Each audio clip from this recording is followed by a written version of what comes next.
এটা অত্যন্ত দুঃখজনক যে শুধুমাত্র পটুয়াখালী নয়, বাংলাদেশের আপনারা বিভিন্ন বিশেষ করে জেলা উপজেলা হসপিটালের চিত্র যদি দেখেন, দেখবেন 2/3 মেডিকেল অফিসার আপনার এখানে পদ আছে, কিন্তু তারা কর্মরত নাই। উপজেলা পর্যায়ে তো ভয়ঙ্কর অবস্থা, জেলা পর্যায়ে যা দেখলাম তাদের তার চেয়ে বেশি ভয়ঙ্কর অবস্থা। 59 জনের পদ আছে কিন্তু কর্মরত আছে মাত্র 18 জন। তো 2/3 যদি অনুপস্থিত থাকে, তাহলে সেখানে আসলে কিভাবে তারা চিকিৎসা দেবে? এটা বলতে গেলে বাংলাদেশের মতো একটা দেশে জেলা উপজেলা পর্যায়ে হসপিটালে চিকিৎসা নিয়ে মানুষ সুস্থ হচ্ছে, এবং এই পরিবেশে সেটা আসলে আল্লাহর বিশেষ রহমত ছাড়া এইটা সম্ভব ছিল না। তো মাননীয় প্রধানমন্ত্রী যেহেতু স্বাস্থ্য ব্যবস্থার উপরে একটি আলাদা গুরুত্ব দিয়েছেন, আপনারা জানেন যে সরকারের আপনার স্বাস্থ্য খাতের দর্শন অনুযায়ী যে সবার জন্য স্বাস্থ্য, তারই অংশ হিসেবে ই হেলথ কার্ড চালু হবে, এবং জেলা পর্যায়ে বিশেষ করে আপনার বিভাগীয় পর্যায়ে মেডিকেল কলেজ এবং হসপিটালের চিকিৎসার মান বৃদ্ধি, জনবল বৃদ্ধির মাধ্যমে সরকার জনগণের দোরগোড়ায় স্বাস্থ্যসেবাকে নিয়ে যাওয়ার বা পৌঁছে দেওয়ার চেষ্টা করছে।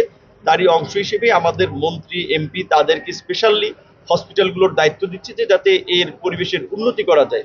একই সাথে আপনারা জানেন যে বিশেষ করে স্বাস্থ্যের পাশাপাশি সরকারের আরেকটি অগ্রাধিকার হচ্ছে শিক্ষা এবং কর্মসংস্থান।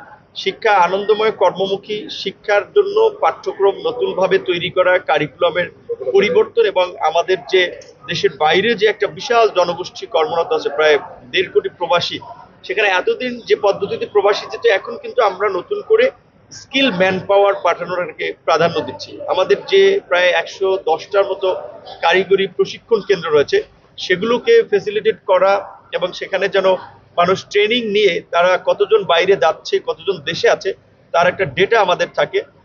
প্রায় 23টা মন্ত্রণালয় আপনার দেখা যায় ট্রেনিং করায়, যেখানে অনেক সময় ওভারল্যাপ হয়।